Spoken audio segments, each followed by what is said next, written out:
الحمد لله وكفى وسلام على عباده الذين اصطفى أما بعد فأعوذ بالله من الشيطان الرجيم بسم الله الرحمن الرحيم قال الله تبارك وتعالى في القرآن المجيد والفرقان الحميد إنما يعمر مساجد الله من آمن بالله واليوم الآخر وأقام الصلاة وآتى الزكاة ولم يخش إلا الله فعسى أولئك أن يكونوا من المهتدين.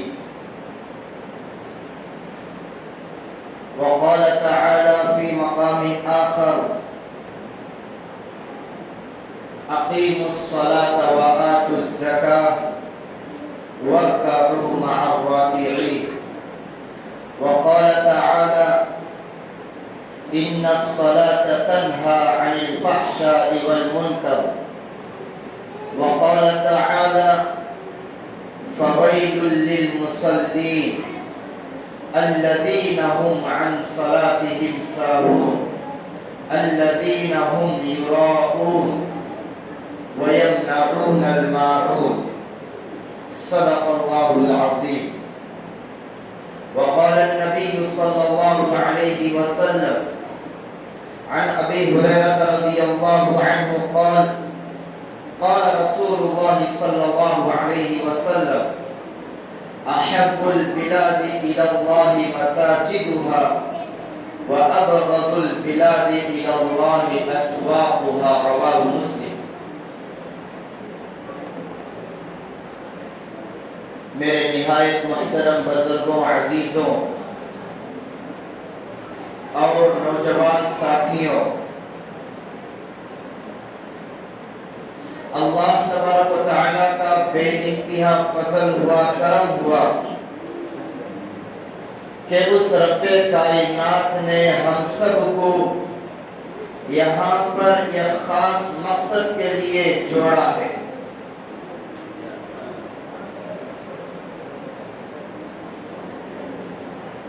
اللہ رب العزت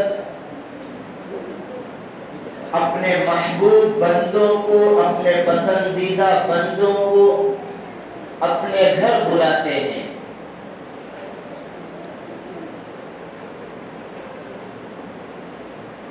اور آج ہم سب کا یہاں کا جڑنے کا مقصد اس مسجد کی افتتاح ہے۔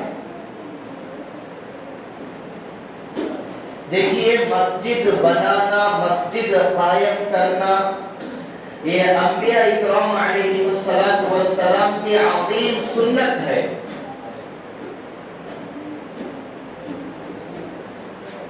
تفسیر کی کتابوں سے معلوم ہوتا ہے کہ روئے زمین بننے سے پہلے، یہ دنیا کا وجود ہونے سے پہلے پوری دنیا میں صرف اور صرف پانی ہی پانی تھا۔ یہ زمین، یہ ذرات، یہ ریت، اس کا نام و نشان نہیں تھا، صرف اور صرف پانی تھا۔ اللہ رب العزت اپنی قدرت کاملہ اور اپنے فضل و کرم سے اس پانی میں ایک حرکت کو پیدا کیا، اور وہ حرکت سے اللہ رب العزت ایک مٹی کے کچھ ذرات کو بنایا۔ دیکھیے، یہ دنیا جہاں سے شروع ہوئی وہ کعبہ ہے، مسجد حرام ہے، مکہ المکرمہ ہے۔ مکہ المکرمہ ہی سے دنیا آباد ہوئی، دنیا کی زمین پھیلی ہے۔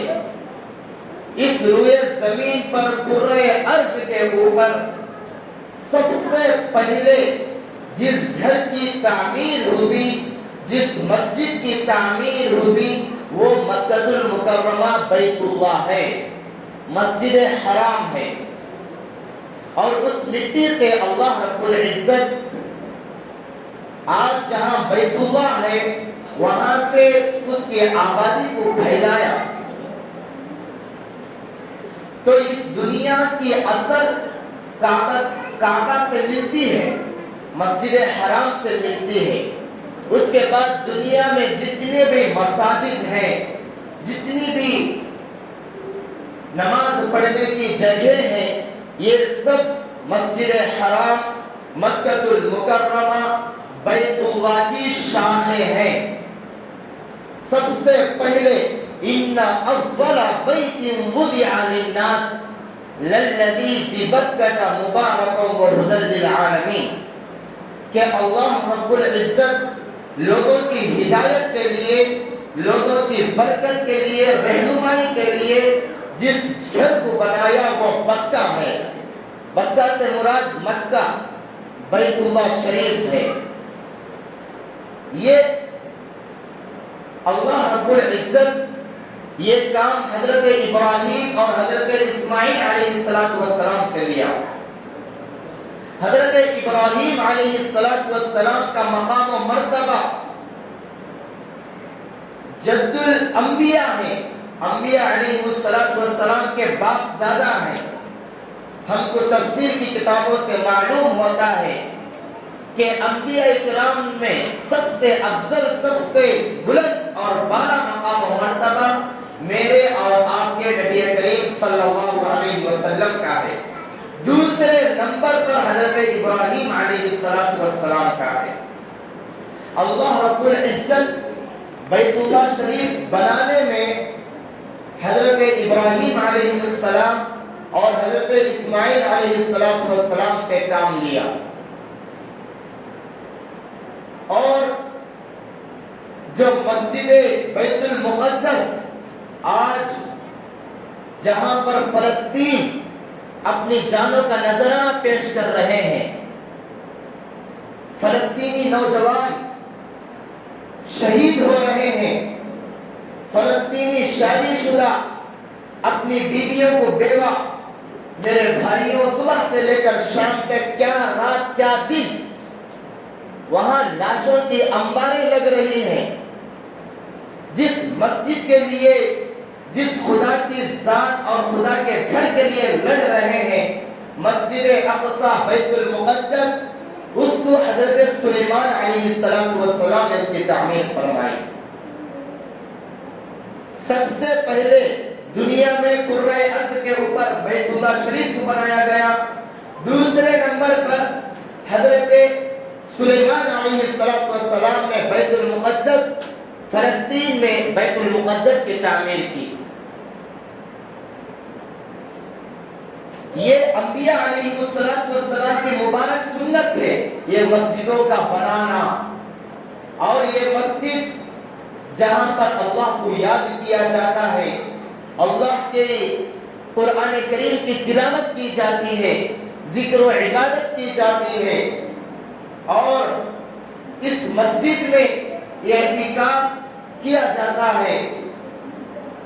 یہ مساجد اللہ کے نبی صلی اللہ علیہ وسلم فرماتے ہیں، حضرت ابو ہریرہ بیان کرتے ہیں، ابغض البلاد الی اللہ مساجدها، احب البلاد الی اللہ مساجدها، کہ شہروں میں جو جگہیں ہیں ان میں سب سے پسندیدہ جگہ اللہ رب العزت کی مسجدیں ہیں. وَأَبْغَضُ الْبِلَادِ إِلَى اللَّهِ أَسْوَاقُهَا، اور شہروں میں جو سب سے ناپسندیدہ جگہیں اور سب سے مبغوض جگہیں اللہ رب العزت کے یہاں جو ناپسندیدہ ہیں وہ ہے بازار. دوسری روایت میں آتا ہے، خیر الاماکن مساجدها وشر الاماکن اسواقها، کہ بہترین جگہ زمین کے اوپر مساجد ہیں اور بدترین جگہ، بری جگہ زمین کے اوپر بازار ہیں. تو میرے بھائیوں، یہ مسجدوں کا بنانا یہ انبیاء کرام علیہم کی ایک مبارک اور عظیم سنت ہے. اس کا اجر و ثواب میں کیا بیان کروں. دیکھیے بیت اللہ شریف، مکہ المکرمہ، اس کو حضرت ابراہیم اور حضرت اسماعیل علیہ السلام بنائے ہیں. حضرت ابراہیم علیہ السلام جس جگہ کے اوپر کھڑے ہو کر بنایا، کھڑے ہونے کی بھی جگہ ہوتی ہے، جس جگہ کے اوپر کھڑے ہو کر بنایا، اس کی عظمت، اس کی فضیلت اللہ رب العزت نے قرآن میں بیان کر دیا. وَاتَّخِذُوا مِن مَقَامِ إِبْرَاهِيمَ مُصَلًّى، کہ ابراہیم علیہ السلام نے جس جگہ کے اوپر کھڑے ہو کر بیت اللہ کی تعمیر کرائی، اسے مقام ابراہیم کہا جاتا ہے. آج جتنے بھی لوگ عمرے کے لیے یا حج کے لیے جا رہے ہیں تو طواف سے فارغ ہونے کے بعد مقام ابراہیم پر 2 رکعت نماز پڑھنا واجب ہے. جس پتھر کے اوپر کھڑے ہو کر حضرت ابراہیم علیہ السلام نے بیت اللہ کی تعمیر فرمائی، اس پتھر کا کیا مقام و مرتبہ ہے کہ وہاں پر نماز پڑھنا ہر حاجی اور عمرہ کرنے والے کے لیے ضروری اور واجب ہے. اور اللہ رب العزت اس کا تذکرہ قرآن مجید میں کر دیا ہے. دیکھیے پہلے زمانے میں جو بادشاہ ہوا کرتے تھے، مسلمان بادشاہ، ان کی ایک فطری خواہش، ایک دلی خوشی یہ ہوتی تھی کہ وہ بڑے بڑے تعمیراتی کام کرائے، بڑے بڑے تعمیراتی کام کرائے. پہلے بادشاہوں کی یہ خواہش ہوا کرتی تھی کہ وہ اپنے زمانے میں بڑے بڑے تعمیراتی کام کرائے، کہ بڑے بڑے محل بنائے، بڑے بڑے قلعے بنائے، کہ وہ دنیا سے جانے کے بعد بھی ان کا نام زندہ اور روشن رہے. ان کی خواہش یہ ہوا کرتی تھی. ویسے ایک بادشاہ گزرے ہیں خلیفہ عباسی کے دور میں، خلیفہ ہارون الرشید، اللہ والے نیک دل انسان بادشاہ گزرے ہیں. ان کی بھی خواہش تھی کہ ایک بڑا محل بنایا جائے کہ میں جانے کے بعد بھی میرا نام زندہ رہے اور اس کو دیکھ کر مجھے لوگ یاد کریں. پھر وہ نیک دل انسان تھے، اللہ والے تھے، متقی تھے، پرہیزگار تھے. انہوں نے سوچا کہ میں جانے کے بعد اگر میں محل بناؤں گا تو جب تک میں رہوں گا وہ آباد رہے گا، میرے جانے کے بعد ویران پڑ جائے گا اور خالی ہو جائے گا. میرے جانے کے بعد مجھے ثواب نہیں ملے گا، صدقہ جاریہ نہیں ملے گا. میں ایسا کام کروں گا کہ جب میں دنیا سے چلا جاؤں تب بھی صدقہ جاریہ کے طور پر میرے نامہ اعمال میں ثواب جاری رہے. تو اللہ رب العزت نے ان کے دل میں یہ خیال ڈالا کہ ایک بڑی مسجد کی تعمیر کرائے، کہ زمین کا جس حصہ مسجد کے لیے منتخب ہو جاتا ہے، آدمی نیت کر لیتا ہے تو وہ تا صبح قیامت مسجد ہی رہے گا. اگر کوئی بندہ اپنی زمین میں سے کچھ زمین مسجد کے لیے وقف کر دیا تو پھر کسی کی مجال نہیں کہ وہ اپنی ذاتی کاموں میں اس زمین کو خرچ کرے. وہ اللہ کی ملکیت میں چلے جائے گی، وہی زمین وقف کہی جاتی ہے. آج جو بڑا مسئلہ کھڑا ہوا ہے تو خلیفہ ہارون رشید کے دل میں خیال آیا کہ بڑی مسجد بناؤ. تو بغداد میں اس نے یہ اعلان کر دیا کہ میں مسجد بناؤں گا، بہت عالیشان بڑی مسجد بناؤں گا. اور اس کی خواہش یہ تھی کہ مسجد کے ذرے ذرے میں میرا ذاتی پیسہ خرچ ہو، چندے سے مسجد نہ بنے. اور بیت المال، اس زمانے میں بیت المال ہوا کرتے تھے کہ اماموں کو وظیفہ، غریبوں کو وظیفہ، یتیموں کو وظیفہ بیت المال سے جایا کرتا تھا. تو وہ ارادہ کر لیا کہ مسجد میں جتنا بھی پیسہ خرچ ہوگا وہ میرا ذاتی پیسہ ہوگا، نہ بیت المال سے 1 روپیہ لیا جائے گا اور نہ کسی سے چندہ کیا جائے گا۔ اور بغداد شہر میں یہ اعلان بھی کرا دیا کہ میں مسجد بناؤں گا اور کوئی بھی چندہ نہ دے، میرا ذاتی پیسہ لگے گا، کسی کا پیسہ قبول نہیں کیا جائے گا، یہ اعلان بھی کرا دیا۔ تو اسی شہر میں یہ غریب مسکین فقیر آدمی رہتا تھا، اس کے دل میں خیال پیدا ہوا کہ مسجد تو اللہ کا گھر ہے اور وہاں پر پیسہ لگانا ہر مسلمان کی خواہش ہوتی ہے، ہر ایمان والے کی خواہش ہوتی ہے، ہر اللہ اور اس کے رسول پر ایمان لانے والے کی خواہش ہوتی ہے، ہر متقی آدمی کی خواہش ہوتی ہے کہ میرا پیسہ مسجد میں لگے، میرا پیسہ امام کے اوپر لگے، میرا پیسہ مؤذن کے اوپر لگے۔ ہر مومن اور ہر متقی کی خواہش ہوتی ہے۔ تو وہ غریب اور مسکین فقیر آدمی سوچنے لگا کہ میری بھی خواہش ہے کہ میرا بھی کچھ پیسہ وہاں پر لگ جائے تو کتنی اچھی بات ہوگی۔ تو وہ افسردہ ہوا، غمگین ہوا، حسرت کرتا رہا، اور ادھر بادشاہ یہ اعلان بھی کر دیا کہ کسی کا پیسہ قبول نہیں کیا جائے گا۔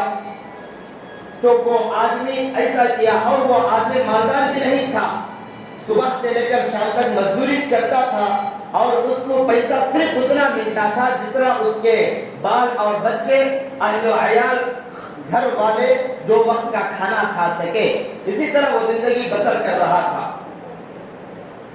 تو وہ آدمی سوچا کہ ہو نہ ہو میں بھی کچھ حصہ لے لوں، ہو نہ ہو میں بھی مسجد کے بنانے میں، اللہ کے گھر کے بنانے میں کچھ حصہ لے لوں۔ غریب آدمی مسکین سوچا کہ میرا بھی کچھ پیسہ لگ جائے۔ تو وہ رات میں اپنے پیسوں میں سے کچھ پیسے، زیادہ لاکھوں کروڑوں روپے نہیں، صرف اس زمانے کا، اس زمانے کے دیکھ لیا جائے تو 100-150 روپیہ، وہ پیسے لیا، چند اینٹیں خرید کر، جہاں پر خلیفہ ہارون الرشید جہاں پر میٹیریل مسجد بنانے کے لیے منگوایا تھا، اینٹ، پتھر، بالو وغیرہ، وہ غریب اور فقیر آدمی کچھ اینٹیں خرید کر اینٹوں میں جا کر رکھ دیا۔ رات کے وقت میں وہ ہارون الرشید بادشاہ سو گیا، وہ فقیر آدمی بھی اپنے کچھ اینٹیں لگا کر وہ اینٹوں میں جمع کر دیا، پھر جا کر سو گیا۔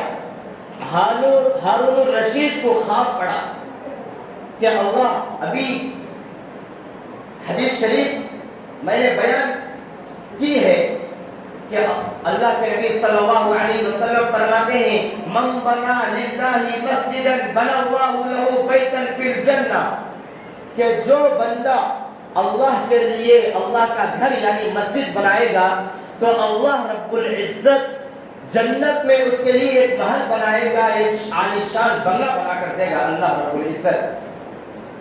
یہ اللہ کے نبی صلی اللہ علیہ وسلم کی حدیث ہے۔ تو خلیفہ ہارون الرشید کو خواب پڑا کہ جنت دکھائی گئی، خواب میں جنت کا نظارہ کیا، معائنہ کیا کہ جنت میں عالیشان بنگلہ ہے، محل ہے، اس کے اوپر لکھا ہے کہ یہ محل، یہ بنگلہ ہارون رشید کا ہے۔ اس کے بعد بھی اس کے بازو برابر میں عالیشان بنگلہ سے 2 بنگلے اللہ رب العزت بنائے۔ تو ہارون رشید بادشاہ خواب میں پوچھا کہ وہ بازو والا بنگلہ کس کا ہے؟ تو فرشتوں نے کہا کہ آپ کی رعایا میں ایک غریب اور فقیر آدمی ہے، اس کا یہ بنگلہ ہے، اور اس کا نام بھی چسپا تھا مسجد کے اوپر، جیسے یہاں پر لکھے ہوئے ہے کہ مسجد الرحمان، تو وہاں پر بھی یہ محل فلاں آدمی کا ہے، فلاں بندے کا ہے، تو نام لکھا ہوا تھا۔ تو ہارون رشید بادشاہ نے کہا، دل میں سوچا کہ میں جا کر اندر دیکھ لوں کہ محل کیسا ہے۔ اس کا محل نہیں، جو بازو والا رعایا ہے، جو فقیر آدمی ہے، اس کا محل اندر جا کر دیکھ لو کہ کیسا بنا ہوا ہے۔ تو فرشتے روک رہے ہیں کہ اندر جانے کی اجازت نہیں۔ تو خلیفہ ہارون الرشید نے کہا کہ یہ تو میرا رعایا ہے، میں اس کا بادشاہ ہوں، میں اس کے گھر میں کیوں نہ جاؤں، مجھے تو کھلی اجازت ہے جانے کی۔ تو فرشتوں نے کہا، بادشاہ اور رعایا والا مسئلہ دنیا میں ہے، یہ جنت والا مسئلہ ہے، یہاں پر کسی کو کسی پر فضیلت نہیں ہے۔ اللہ تعالیٰ جس کا جو مرتبہ طے کر دیا، مقرر کر دیا، وہ مرتبہ اور مقام اس کو مل کر رہے گا، تو اندر جانے نہیں دیا۔ پھر صبح کا وقت ہوا تو ہارون رشید بادشاہ عجیب حیران پریشان ہوا اور اپنے جو وزراء ہیں ان کو کہا کہ فلاں نام والا گاؤں میں جو بھی اس کو پکڑ کے لاؤ۔ تو یہ غریب اور مسکین فقیر کو پکڑ کے لایا گیا۔ تو بادشاہ نے کہا کہ تم کیا عمل کرتے ہو کہ کل رات خواب میں اپنے محل کے ساتھ تمہارا بھی محل دیکھا ہو۔ تو اس نے کہا کہ بادشاہ سلامت، آپ کو معلوم ہے کہ میں مزدوری کرتا ہوں، اپنے اہل و عیال کا نام و نفقہ اٹھاتا ہوں، ان کا خرچہ اٹھاتا ہوں اور کچھ نہیں کرتا۔ تو بادشاہ نے کہا کہ میرے محل کے ساتھ میں آپ کا نام کا بھی محل دیکھا ہوں، آپ وہ کون سی عبادت کیے ہیں کہ جس کو اللہ رب العزت پسند کر لیے ہیں؟ تو اس نے کہا کہ ہو سکتا ہے اللہ رب العزت کو یہ عادت پسند آ گئی ہو کہ آپ جب اعلان کر دیے بغداد کے شہر میں کہ کسی کا پیسہ اور کسی کا چندہ قبول نہیں کیا جائے گا، تو میں رات میں اس طرح کا کام کیا کہ کچھ اینٹیں لا کر وہ ان اینٹوں میں جمع کر دیا۔ تو میرے بھائیوں، اللہ رب العزت کے یہاں کروڑوں اربوں خربوں ملین کا سوال پیدا نہیں ہوگا، وہاں پر جو سوال پیدا ہوتا ہے نیت کا سوال دیکھا جاتا ہے۔ انما الاعمال بالنیات، کہ سارے اعمال کا دار و مدار نیتوں کے اوپر ہے۔ اگر نیت میں کھوٹ ہے تو کتنی بھی بڑی بڑی عبادتیں کر لی جائے میرے بھائیوں قابل قبول نہیں ہے۔ اخلاص کے ساتھ، للہیت کے ساتھ اور ریاکاری کے بغیر اگر ہم 1 روپیہ بھی اللہ کے نام پر خرچ کیا جائے تو میرے بھائیوں سونے جو پہاڑوں کے برابر اللہ تعالیٰ ہم کو اجر عطا فرمائیں گے۔ تو میرے بھائیوں اس میں صرف اور صرف اخلاص و للہیت کی بات ہوتی ہے۔ نبی پاک صلی اللہ علیہ وسلم جو ارشاد فرمائے ہیں، من بنا للہ مسجدا بنا اللہ لہ بیتا فی الجنہ، اس حدیث کی میں تشریح کرتا ہوں کہ جو اللہ کے لیے گھر بنائے گا اللہ رب العزت بھی جنت میں اس کے لیے محل بنائے گا۔ اب گھر بڑا ہو یا چھوٹا ہو، جامع ترمذی کی دوسری روایت ہے صغیرن کان صغیرن او کبیرن، چاہے وہ بڑا ہو یا چھوٹا ہو، چاہے وہ بڑا ہو یا چھوٹا ہو۔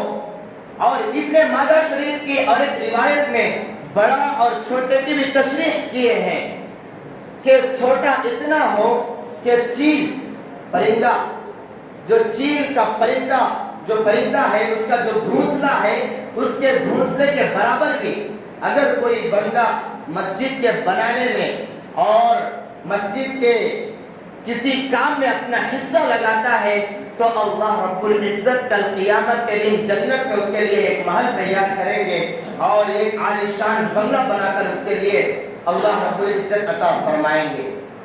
تو میرے بھائیوں جو حضرات مسجد بنانے میں حصہ لیے ہیں وہ قابل مبارکباد ہیں، قابل مبارکباد ہیں۔ دیکھیے سارے انسانوں کا نصیب ایک نہیں ہوتا، آپ کو معلوم ہے کیا سارے انسانوں کا مقدر ایک ہوتا ہے؟ کوئی کروڑ پتی ہوتا ہے، کوئی ارب پتی ہوتا ہے، کوئی فقیر اور مسکین ہوتا ہے۔ سارے انسانوں کا نصیب ایک ہے؟ ایک نہیں ہے، سارے انسانوں کا نصیب اور مقدر ایک نہیں ہے۔ دیکھیے انسانوں میں کچھ انبیاء ہیں، ان کا مقام و مرتبہ سب سے بالا، سب سے ارفع، سب سے اعلیٰ، سب سے بلند تر ہے۔ انبیاء کا مقام و مرتبہ یہ ہمارا ایمان ہے۔ اس کے بعد مقام و مرتبہ کس کا آتا ہے؟ صحابہ کرام رضوان اللہ علیہ اجمعین کا، کہ سارے انسانوں کا مقام و مرتبہ صحابہ کے برابر ہے، سارے انسانوں کا مقام و مرتبہ صحابہ کے برابر ہے۔ دوسرے نمبر پر صحابہ کا مقام و مرتبہ آتا ہے، اس کے بعد تیسرے نمبر پر اولیاء اللہ، تابعین، تبع تابعین، اولیاء اللہ، بزرگان دین کا مقام و مرتبہ آتا ہے۔ اور ایک بات میں بتلاتا ہوں کہ انسانوں میں جیسے ہم بیٹھے ہوئے ہیں، یہاں پر کوئی حافظ ہے، کیا حافظ کا اور غیر حافظ کا مقام و مرتبہ ایک ہے؟ حافظ کا مقام و مرتبہ کیا بیان کروں، وہ الگ موضوع ہو جائے گا۔ کل قیامت کے دن میدان محشر قائم ہوگا نفسی نفسی کا عالم ہوگا، ہر ایک کو اپنی پڑی ہوگی، کوئی گھٹنوں تک پسینے میں ہوگا، کوئی گڑگوں تک پسینے میں ہوگا، اور کوئی رانوں تک پسینے میں ہوگا، کوئی زبان تک لگام تک پسینے میں ہوگا۔ ہر آدمی کو نفسی نفسی کا عالم ہوگا۔ حدیث شریف میں آتا ہے کہ کل قیامت کے دن سارے لوگ برہنہ ہوں گے، سارے لوگ برہنہ کا مطلب سارے لوگ ننگے ہوں گے، جسم کے اوپر چادر نہیں، جسم کے اوپر پینٹ شرٹ اور اسی طرح سے شرعی جبہ، سارے لوگ کیا ہوں گے؟ برہنہ ہوں گے، ننگے ہوں گے۔ صحابہ کرام، امی جان حضرت عائشہ صدیقہ رضی اللہ عنہا نبی پاک صلی اللہ علیہ وسلم سے پوچھتی ہیں کہ یا رسول اللہ، کہ سطر جن کو چھپانا ضروری فرض ہے، سطر کیا وہ ایک دوسرے کا نہیں دیکھ لیں گے؟ تو نبی پاک صلی اللہ علیہ وسلم فرماتے ہیں تو ایسا نفسی نفسی کا عالم ہوگا، خود اپنی سطر اپنی شرمگاہ دیکھ لینے کی نوبت نہیں ہوگی، اتنی فرصت نہیں ہوگی، ویسا نفسی نفسی کا عالم ہوگا۔ اور ویسے نفسی نفسی کے عالم میں حافظ قرآن کو بلایا جائے گا۔ اللہ رب العزت فرمائیں گے اقرأ ورتقی ورتل کما کنت ترتل فی الدنیا، کہ پڑھ اور جنت کے درجے چڑھ، اقرأ ورتقی اور چڑھ، ورتل کما کنت فی الدنیا، جیسا تو دنیا میں قرآن مجید ٹہر کر پڑھا کرتا تھا، ویسا آج ٹہر کر پڑھ، اور تیرا آخری ٹھکانہ وہی ہوگا جہاں تو ٹہرے گا۔ تو میرے بھائیو، قرآن کریم میں کتنی آیتیں ہیں؟ 6660 پر 6 آیتیں ہیں۔ اگر کوئی حافظ قرآن کل قیامت کے دن اتنی آیتیں پڑھے گا تو اتنے مقام و مرتبے کے اوپر بلند اور فائز ہو جائے گا۔ تو یہ مقام و مرتبہ ہے حافظ قرآن کا۔ تو میرے بھائیوں، مسجد تو اللہ رب العزت نے اپنے فضل و کرم سے اور اپنے مخلص اور محبوب بندوں کو چن کر بنا دیا ہے، لیکن میری گزارش ہے منتظمین سے اور جو کچھ اس میں پیسہ لگائے ہیں، کچھ بھی جان کا ہو، مال کا ہو، وقت کا ہو، پیسہ لگائے ہیں، ان سے گزارش ہے کہ اخلاص کو لازمی پکڑے، اخلاص کو لازمی پکڑے۔ لَمَسْجِدٌ أُسِّسَ عَلَى التَّقْوَى مِنْ أَوَّلِ يَوْمٍ أَحَقٍ، قرآن کریم میں اللہ رب العزت فرماتے ہیں کہ مسجدوں کی بنیاد، سارے نیک اعمال کی بنیاد اخلاص کے اوپر مبنی ہے۔ اگر اخلاص ہے تو میرے بھائیوں، ذرہ برابر بھی دریا اور سمندر کے برابر اللہ رب العزت اجر فرمائیں گے، اور اگر اخلاص نہیں ہے تو پہاڑوں کے جیسا عمل بھی رائے گاں ہو جائے گا، بیکار ہو جائے گا اور کچھ کام نہیں آئے گا۔ اس لیے منتظمین سے اور جو کچھ بھی اس میں وقت لگائے ہیں، کچھ بھی جس طرح کی بھی محنت کیے ہیں، وہ انتہائی قابل مبارکباد ہیں۔ احادیث میں آتا ہے کہ کل قیامت کے دن آدمی جس راستے سے چل کر مسجد کو آئے گا، وہ راستہ گواہی دے گا کہ یہ بندہ نمازی تھا اور میرے اوپر سے چلتا ہوا یہ مسجد کو پہنچا ہے۔ کل قیامت کے دن وہ راستہ گواہی دے گا۔ اس لیے مسجد کا مقام و مرتبہ اور مسجد کا ادب و لحاظ اپنی جگہ مسلم ہے، لیکن میری گزارش ہے کہ جس راستے سے ہم مسجد کو آتے ہیں، اس راستے کا بھی ادب و احترام کیا جائے۔ حضرت بایزید بستامی رحمۃ اللہ علیہ بہت بڑے پلہ والے گزرے ہیں، ان کے لکھا ہوا ہے کتابوں میں کہ وہ جس راستے سے آتے تھے اس راستے میں تھوکتے تک نہیں تھے، کہ تھوکنے سے راستے کی بے ادبی ہو جائے گی، اس لیے تھوکتے تک نہیں تھے۔ اس لیے راستوں کا بھی ادب و احترام کرے، مسجد کا بھی ادب و احترام کرے۔ اب مسجد ماشاءاللہ بنا دیے ہیں، لیکن میں مصلیوں سے گزارش کرتا ہوں کہ وہ اس شعر کے مصداق نہ بن جائے۔ شعر آتا ہے مسجد تو بنا دی شب بھر میں ایمان کی حرارت والوں نے، ایمان کا جذبہ، ایمان کی حرارت اور ایمانی طاقت جس کے اندر ہے وہ رات بھر میں مسجد بنا دی۔ مسجد تو بنا دی شب بھر میں ایمان کی حرارت والوں نے، من اپنا پرانا پاپی تھا برسوں میں نمازی بن نہ سکا۔ تو میرے بھائیوں، نمازی مکمل اور 100% بن جائیے، نمازوں کی پابندی کیجئے، مسجدوں کو آباد کیجئے۔ جو بندہ اللہ کے گھر کو آباد کرتا ہے اللہ رب العزت اس کے گھر کو آباد کرتے ہیں۔ اللہ تعالیٰ سے دعا ہے کہ اللہ رب العزت ہم سب کو عمل کرنے کی توفیق عطا فرمائے، اور اللہ رب العزت اس مسجد کو آباد رکھے۔ اللہ رب العزت یہ مسجد صرف مسجد نہ بنے، مسجد نبوی صرف مسجد نبوی نہیں تھی۔ آج کل جو جج اور عدالتوں میں بڑے بڑے فیصلے کرنے سے جج قاصر اور عاجز ہیں، مسجد نبوی میں بڑے بڑے فیصلے نبی کریم صلی اللہ علیہ وسلم چھٹیوں میں حل کر دیا کرتے تھے۔ یہ مسجد پارلیمنٹ بھی ہے، یہ مسجد عدالت خانہ بھی ہے، اور یہ مسجد یہاں پر کئی سارے درس ملتے ہیں، یہاں پر مساوی کا درس ملتا ہے۔ آج آپ دیکھے ہیں کہ مالداروں کے لیے الگ، غریبوں کے لیے الگ، آپ دیکھے ہیں عربی کے لیے الگ، عجمی کے لیے الگ، آپ دیکھے ہیں کالوں کے لیے الگ، گوروں کے لیے الگ۔ یہاں پر بہت سارے درس ملتے ہیں اس مسجد سے۔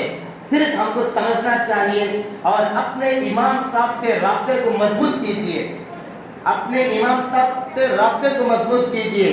طرح طرح سے فتنے ابھر رہے ہیں، ہر فتنے والا ایمان کے اوپر حملہ کر رہا ہے۔ ایمان کے چور، ایمان کے لٹیرے، ایمان کے ڈاکو گلی گلی نکل گئے ہیں۔ ان کا حلیہ سنت والا ہوگا، ان کا چہرہ سنت والا ہوگا، اصل میں وہ باغی ہوں گے، دین کے باغی ہوں گے۔ نام مسلمان رکھ لینے سے کوئی مسلمان نہیں ہوتا۔ نبی پاک صلی اللہ علیہ وسلم کے زمانے میں عبداللہ نام تھا، لیکن قرآن کہتا ہے کہ وہ کافروں کا سردار ہے، منافقوں کا سردار ہے۔ لیکن عبداللہ نام مسلمانوں والا، کافروں والا، لیکن قرآن کہتا ہے کل مرنے کے بعد ان المنافقین فی الدرک الاسفل من النار، کہ تہ خانے میں ہوگا، کافر اوپر دوزخ میں جلیں گے تو اس سے نیچے یہ منافق جلے گا۔ تو میرے بھائی اپنے امام سے محبت کیجئے، اپنے امام سے رابطے کو مضبوط کیجئے۔ آپ آ کر قرآن کی تعلیم حاصل کیجئے، احادیث کی تعلیم حاصل کیجئے۔ اپنے امام سے جتنا مضبوط اور جتنی محبت کریں گے اتنا آپ کے ایمان میں تازگی آئے گی، اپنے ایمان میں بڑھوتری آئے گی، اور دن بدن ایمان بڑھتا جائے گا۔